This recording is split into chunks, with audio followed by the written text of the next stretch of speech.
talk about networking, meeting people, and these random things that happen. How the hell were you in Snoop Dogg's house? Like, what happened?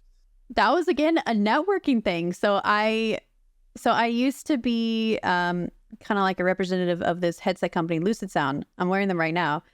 And like, I just reached out to them randomly one time, and they said, "Oh yeah, sure, yeah, I'll give you this headset. Also, we're going to PAX. Do you want to come?" And I'm like, "Yeah, let's go." So I went to PAXs with them for like 4 years in a row, and someone who worked with them knew Snoop Dogg, was like his friend, and he knew that I did streaming and casting and hosting and stuff. So he's like, "Hey, Snoop Dogg is doing like a little like Madden tournament, and we're trying to put on like something for fun. Do you want to come interview him?" I'm like, "Yes." So I go down to, I think he calls it the Compound over in Inglewood. And it's huge. It's massive. It's just like a giant warehouse where he just has a bunch of random stuff. And one of those random things is just a bunch of computers set up like for tournaments in one of his rooms. Also, it was very, very smoky. There was weed everywhere. Expected. Yeah, so they put on this whole production of his Madden tournament with his friends. It was just his friends, but it was so much fun. And the producers are like, "All right, he lost. Give him a really hard time with the questions." And I'm like, "Okay, I can do that." So I'm like, "Wow, Snoop, that loss was awful. How do you feel about that?" And like, we just went back and forth, and he's like, how do you think I feel about that?" Just silly stuff like that. And then we high-fived at the end, and he was so sweet. Like, Snoop Dogg was so sweet. I was so surprised at how nice he was, how cool he was, how chill he was. And then the funniest thing is that he has this guy who just makes blunts for him, and this guy will just leave them in random spots around the room. And then when Snoop is done with his blunt or joint or whatever, he'll throw it away and then just pick it up from wherever he sees it and just start smoking again. I'm just watching this guy. Like, he's like the artisan of blunt making. Like, he was like so meticulous about it. It was so funny.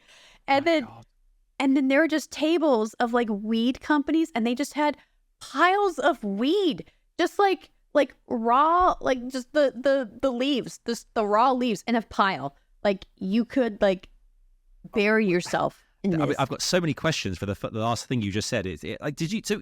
Are you kind of encouraged, like, just help yourself, like just go nuts, like? Yeah. Okay. I don't really smoke or anything. I don't judge people who do. It's not for me. But I'm pretty sure I got contact high that day without. I mean, it's Snoop Dogg's compound. I wouldn't expect anything less. I mean that's the thing. I mean, what a story. I mean, I could only imagine this guy who prides himself on like, what's your job role? I make blunts for Snoop Dogg. I mean, that's my thing. I don't expect anything less. Because the thing is with Snoop Dogg, he's one of those characters as well that we see has kind of, as you said, like Madden and things. He's kind of found himself in the gaming world. He's been kind of around. Yeah, and that's something we've seen over the years. A lot of kind of like mainstream stars have kind of made their way into kind of games or vice versa.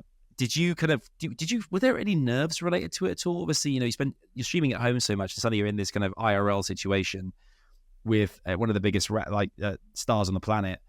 Did you kind of get any? Did you kind of get nerves at those kind of things, or did you kind of just embrace the experience? I don't really get nervous much anymore. Like, especially living in LA, you meet celebrities like more often than you would think. Especially like when I'm like kind of adjacent to the industry. So like there have been times I'd go to a party and I'm like, "Oh wow, that's Brad Pitt. That's crazy." And then you just move on. Like I've met Taylor Swift, and I've met a bunch of people from like TV shows. And like the whole time you just like, you kind of, when you talk to them, you're like, "Oh, this is just a regular person. This like, they're just doing regular person things." So I feel like I've luckily been able to get that perspective. Like, this is just a regular person. You were in a Taylor Swift music video. I mean, that alone is. And am I right in saying you were Tessa Thompson's body double in Westworld as well? Yeah, a little bit. Okay. it just, the list goes on, Cara. This is amazing. I think if there's anything that I've learned from you today, what was Taylor Swift like, by the way? For good times, good experience? Oh, she was so sweet. She like, I was just a background actress. Like, I can't even call it actress. I was a background prop, basically. And it was like 15 of us or something. And she comes over to us and she's like, all right, girls, let's have a good shoot. Let's make sure everything runs smoothly. Thank you for being here. I really appreciate it. And then we all just did our thing. So she was just very kind, very nice. She ate lunch with all of us. Like, just, It's awesome. yeah, it was great. Because I would say the one thing I've learned from chatting to you today is the fact that, you know, I think anyone who watches or listens to this, we also suggest that, you know, in this world of gaming, you kind of see all the kind of like the stories of like the success in these different realms. A lot of time people are kind of, you know, they're finding their feet as they go, kind of meeting new people. They're always generating new opportunities. And there's so many things out there. I think it is about kind of not just focusing necessarily on one thing, but kind of like doing all these different things. And look at the experiences you've had along the way have just been like incredible. You know, you've done some amazing things, and long may it continue. I've loved it. I love the fact Sober's been in your arms the entire time, by the way. Oh, yeah, he's a good boy. Thank you so much for watching this episode of Hop on Comms. You can be sure to support the channel by liking the video if you did, leaving us a comment, as always, love reading those, and of course, subscribing to the channel to ensure that you never miss an upload as well. We are across all audio platforms, on socials as well. You can find each of those in the description down below. Thanks for taking the time out to watch this, and we hope you enjoyed Ali A being on the show.